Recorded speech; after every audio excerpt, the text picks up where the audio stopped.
Hello students, very good morning to all. आज जो है हम चैप्टर फर्स्ट जो है इसमें पढ़ने वाले हैं बैलेंस्ड केमिकल इक्वेशन। इसका इंट्रोडक्शन जो है कल भी मैंने आपको दिया था इसमें। तो हम जो है इसमें ये हमारे पास एक इक्वेशन यहाँ पे दिया गया है। इस इक्वेशन में को जो है हमें बैलेंस करना है। हमें यहाँ पे दिया गया है Fe का मतलब आयरन, H2 यानी वाटर। तो आयरन का वाटर के साथ जो है रिएक्शन कर रहे हैं, जिससे आयरन ऑक्साइड बन रहा है प्लस हाइड्रोजन गैस बन रही है। तो हमें जो है इसको इस केमिकल इक्वेशन को बैलेंस करना है। ये केमिकल इक्वेशन किस चीज की है? लोहे में जंग लगने की। लोहे में जो जंग लगता है पानी की वजह से लगता है। तो ये जो पानी है के साथ मिक्सअप करके जंग, ये फेरिक ऑक्साइड जो है जंग का ही फॉर्मूला है, और यहाँ पे H2 यानी हाइड्रोजन गैस है। ठीक है, इसको हमें बैलेंस करना है।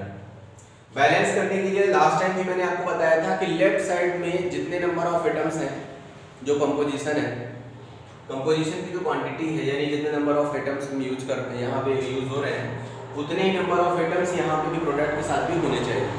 ठीक है, तो अब यहाँ पर हम सबसे पहला काम क्या करेंगे? काउंटिंग का।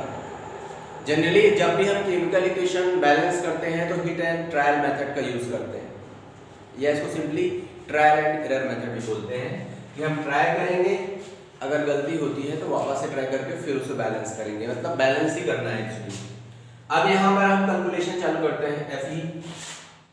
Fe के जो नंबर ऑफ एटम्स हैं वो कितने हैं? यहाँ तो एक ही दिखाई दे रहा है। हाइड्रोजन यानी H की बात अगर हम करें तो यहाँ पे कितने हाइड्रोजन के एटम हैं? 2। ऑक्सीजन की अगर हम बात करें तो कितने हैं? 1। ठीक है, काउंटिंग हमारी हो गई कि यहाँ पर इतना ही है। अब यहाँ पे अगर हम राइट साइड पे काउंटिंग करें जो हमारे पास दिया गया है, तो Fe का काउंटिंग अगर हम कर रहे हैं तो Fe कितना दिया गया है? 3। ऑक्सीजन कितने हैं? 4। हाइड्रोजन कितना दिया गया है? 2। तो इस तरीके से हमने काउंटिंग सबसे पहले कर ली। अब काउंटिंग को ध्यान से देखिए, क्या कॉमन है और क्या कॉमन नहीं है। हाइड्रोजन है का 2 है, यहाँ भी 2 है, नो प्रॉब्लम, कोई दिक्कत नहीं है। आयरन, इसका आयरन का देखें 1 और यहाँ पे 3, यहाँ पे थोड़ा सा प्रॉब्लम है। ऑक्सीजन का देखें यहाँ 1 है, यहाँ 4 है, तो थोड़ा सा चेंजेस है। इसको थोड़ा ऊपर नीचे कर देते हैं, equal to H equal to 2 और इक्वल टू 4, थोड़ा सा सेम दिखेगा। ठीक है, तो अब स्टार्ट करते हैं। यहाँ पे दो तरीके हैं हमारे पास, या तो हम आयरन यानी Fe से बैलेंस करना स्टार्ट कर दें तो लास्ट तक सारे बैलेंस करें, या तो हम ऑक्सीजन से स्टार्ट करें। ठीक है, तो अभी हम स्टार्ट कर रहे हैं फर्स्ट टाइम आयरन से। यहाँ पे Fe क्या है? 3 है, हमें यहाँ भी 3 लाना है, तो हम इसके फ्रंट में ही लिख सकते हैं। ये ध्यान रखिएगा कि जब भी आप बैलेंस करते हैं केमिकल इक्वेशन को, तो केमिकल इक्वेशन में आप यहाँ पे बेस में नहीं लिख सकते कुछ भी। आपको जो भी लिखना है, तो जो ये सिंबल है, ये जो हम केमिकल फॉर्मूला बनाया है, इस फॉर्मूले के सामने ही रखना पड़ेगा आपको, जो भी नंबर आप रखेंगे। ठीक है, और जो बेस से हमेशा मल्टीप्लाई ही होगा। ठीक है, तो हमने Fe3, हमारा Fe3 है, तो हमने यहाँ पे Fe1 है हमारा, तो हम यहाँ पे 3 रखा। हमने 3 का 1 से अगर हम यहाँ मानते हैं कि इसके बेस में 1 है, अगर कुछ नहीं लिखा है तो 1 मानते हैं, तो 1 का 3 से मल्टीप्लाई होगा तो 3 ही आएगा, जो कि यहाँ पे Fe3 के को बैलेंस कर रहा है। तो हमारा Fe3 हो चुका है। ठीक है, अब आगे आते हैं। Fe को हमने बैलेंस कर लिया। ऑक्सीजन यहाँ पे 4 है, जबकि हम यहाँ देख रहे हैं तो ऑक्सीजन के यहाँ बेस में कुछ नहीं लिखा, तो हम इसको 1 मानेंगे, यानी हमारा ऑक्सीजन यहाँ 1 है। ठीक है, अब हम इसको क्या करेंगे? ऑक्सीजन को 4 बनाएंगे। तो 4 बनाने के लिए मैंने पहले ही बताया कि बेस में कुछ नहीं लगा सकते, या ब्रैकेट लगा करके भी बेस में कुछ नहीं कर सकते। तो हमें जो भी लिखना है फ्रंट पे ही लिखना है, तो हम यहाँ 4 लिखेंगे। आप देखिए 4 1 जा 4, तो हमने ऑक्सीजन को 4 कर दिया, लेकिन एक नई चीज आ गई। अब हमने ऑक्सीजन को तो 4 किया, लेकिन अब हाइड्रोजन को हमें, हाइड्रोजन की वैल्यू चेंज हो रही है। क्यों?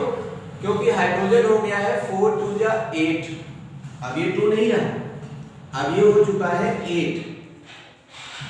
अब अगर 8 हाइड्रोजन यहाँ पे है और हमारे पास हम देख रहे हैं कि Fe और O दोनों साइड इक्वल हो चुके हैं, तो हाइड्रोजन बैलेंस करने के लिए हमें क्या करना पड़ेगा, 8 बनाना पड़ेगा इधर भी हाइड्रोजन को। तो 2 इधर बेस पे है, यहाँ पे जो भी हम रखेंगे मल्टीप्लाई होगा, तो 2 पे ऐसा क्या मल्टीप्लाई करें कि हमें 8 मिल जाए। तो सिंपली 4 हम यहाँ सामने फ्रंट में रखेंगे, तो 4 का बेस से मल्टीप्लाई होगा तो 4 2 जा 8, और यहाँ पे हमें हाइड्रोजन की वैल्यू मिल जाएगी 8।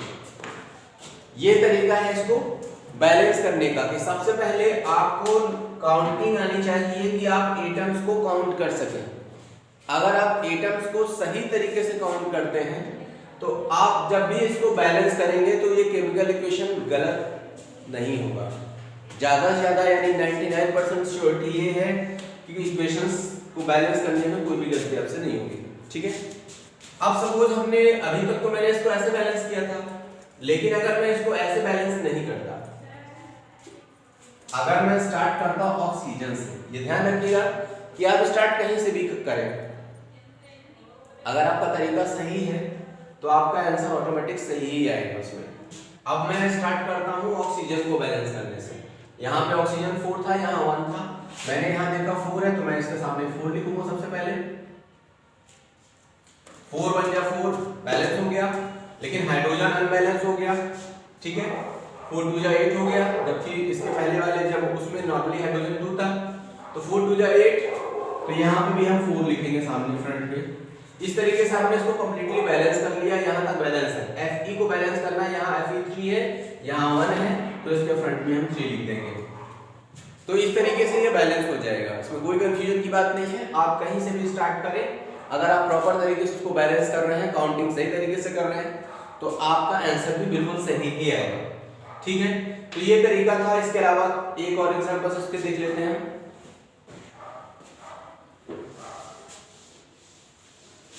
ठीक है,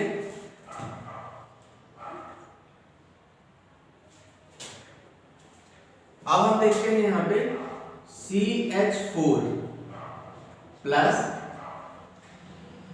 ऑक्सीजन, मीथेन गैस है ये। ठीक है, मीथेन गैस है जो कि इजीली जलती है, और ये भी एक तरीके की पेट्रोलियम गैस है, यानी ये कह सकते हैं कि हमारा जो एलपीजी सिलेंडर आता है उसमें ये गैस होती है। तो यहाँ पे मीथेन गैस प्लस O2, ये अगर जलेंगे तो क्या बनाएंगे, CO2, कार्बन डाइऑक्साइड कोई भी चीज जलेंगे तो बनाती है, प्लस H2O, वाटर। इवन ये वाटर डायरेक्टली नहीं, it's a form of water vapour, भाप के फॉर्म पे रहता है। तो हमें इस इक्वेशन को जो है बैलेंस करना है। तो यहाँ पे सबसे पहले हम इसको काउंट कर लेते हैं नंबर ऑफ एटम्स को।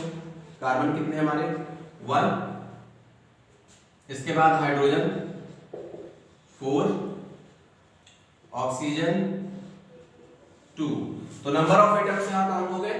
अब इसके बाद इस साइड पे कार्बन 1, ऑक्सीजन सॉरी हाइड्रोजन पहले कर लेते हैं, हाइड्रोजन हो गया 2, ऑक्सीजन हो गया 3। यहाँ पे हमें क्या देखने को मिला कि कार्बन 1 है, यहाँ भी कार्बन 1 है, इसमें तो कोई दिक्कत नहीं दिख रही।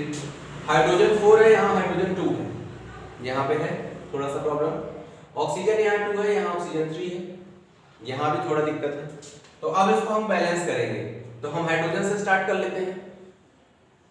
हाइड्रोजन 4 है, यहाँ हाइड्रोजन 2 है, तो यहाँ H4 है। अगर हमें इसको H4 बनाना है तो हमें इसके फ्रंट में 2 रखना पड़ेगा। ठीक है, तो ये होगा 2 2 जा 4, अभी ये 4 हो चुका है। ठीक है, तो H जो है यहाँ 4 था, यहाँ भी 4 था, कार्बन 1 है, कार्बन यहाँ भी 1 है, लेकिन अभी यहाँ ऑक्सीजन की वैल्यू बदल चुकी है, ये 2 है और यहाँ पे बेस से मल्टीप्लाई हुआ तो 2 1 जा 2 इधर भी, तो अब ऑक्सीजन हमारा यहाँ हो चुका है 4। कुछ चेंजेस आ गए, तो ऑक्सीजन की वैल्यू में यहाँ पे 2 है, यहाँ 4 है, जस्ट डबल है, हमने यहाँ फ्रंट में 2 लगा दिया, तो 2 2 जा 4। अब यहाँ भी हमारी ऑक्सीजन की वैल्यू क्या हो गई 4। अब थोड़ा ध्यान से इसको देखिए, कार्बन की वैल्यू 1 है, यस, हाइड्रोजन की वैल्यू 4, ऑक्सीजन की वैल्यू 4, इस साइड अगर काउंट करें तो कार्बन की वैल्यू 1, ऑक्सीजन की वैल्यू 2 इधर से, 2 इधर से, 2 का मल्टीप्लाइड है होल में, तो 2 ऑक्सीजन, टोटल 4 ऑक्सीजन ये है। हाइड्रोजन की वैल्यू 4 है। इस तरीके से हम देख रहे हैं कि हमारा जो ये इक्वेशन हमें दिया गया था ये केमिकली बैलेंस जो है हो चुका है, यानी नंबर ऑफ एटम्स जितने इधर है उतने ही number of atoms same element के यहाँ पे भी है। तो इस तरीके से ये केमिकल इक्वेशन जो है बैलेंस हो चुका है।